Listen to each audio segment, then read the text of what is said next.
début, on a compris que le BIM était un projet qui engageait l'ensemble des fonctions du groupe. Voilà. Il engageait les finances, il engageait le juridique, il engageait le RH, il engageait, voilà, mais aussi la technique. Voilà. Donc en fait, notre première difficulté était de créer à l'intérieur de l'entreprise ce groupe qui représente l'ensemble des fonctions et qui progresse ensemble. Donc le premier élément, je dirais que le premier gros sujet du BIM, c'était d'embarquer d'abord les fonctions transverses dans l'ensemble du processus BIM. Bon. Maintenant, au niveau des projets, alors je ne sais pas si c'est le BIM en lui-même qui a changé, ou si c'est la transition numérique, ou si c'est le big data, mais globalement, on est arrivé à un moment où on a de plus en plus d'outils informatiques et une complexité informatique qui est croissante. Bon. Donc le premier point que ça a changé dans les projets, c'est qu'on s'est plus passé d'un IT manager sur un projet. Bon.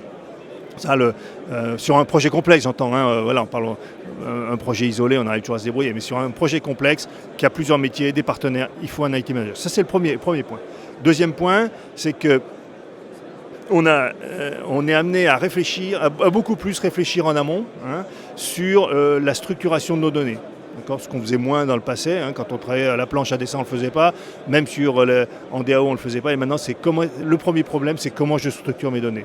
Donc ça, c'est une réflexion amont qui n'existait pas avant.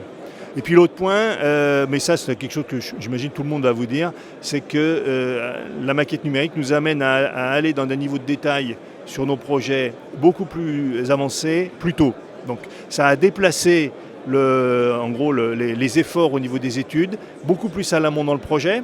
Hein, c'est-à-dire qu'avant, beaucoup de difficultés étaient résolues au niveau du chantier, au niveau des travaux.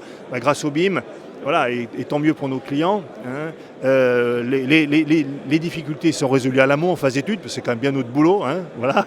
Et du coup, on fait plus de choses au début, on en fait moins après. Donc, globalement, sur la durée de vie du projet, et si on fait à la fois les études et les travaux, ben globalement les efforts, on s'en sort et le BIM amène plutôt de la productivité. Par contre, si jamais on ne confie que les études, là, le BIM devient un problème parce qu'on fait plus de choses que ce qu'on faisait avant.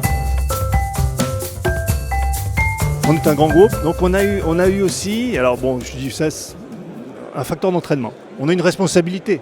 Hein, bon. Et on l'a vu sur beaucoup de projets où finalement, on a imposé le BIM et la maquette numérique aux entreprises. Bon, il y en a qui disent mais qu'est-ce qu'on va en faire, comment est-ce qu'on travaille.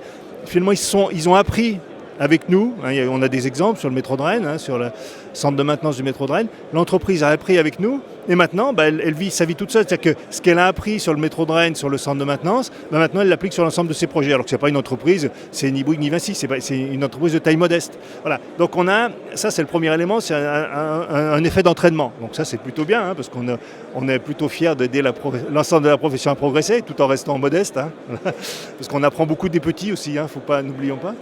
Voilà. Et puis, l'autre point vis-à-vis de nos clients, c'est qu'ils commencent à... On a dit tout à l'heure qu'on livrait 2 infrastructures, une virtuelle et une réelle.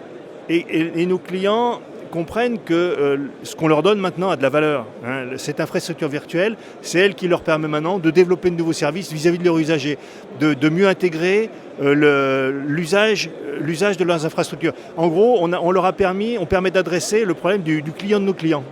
Voilà. Et donc ça, c'est quand même le fait nouveau. Et je pense que c'est là que vraiment on va créer la valeur du BIM par ce développement des services aux clients de nos clients. Voilà. Puis évidemment, nous aussi, on essaiera de temps en temps de développer quelques services complémentaires. Merci beaucoup, Monsieur Duc. Merci à vous.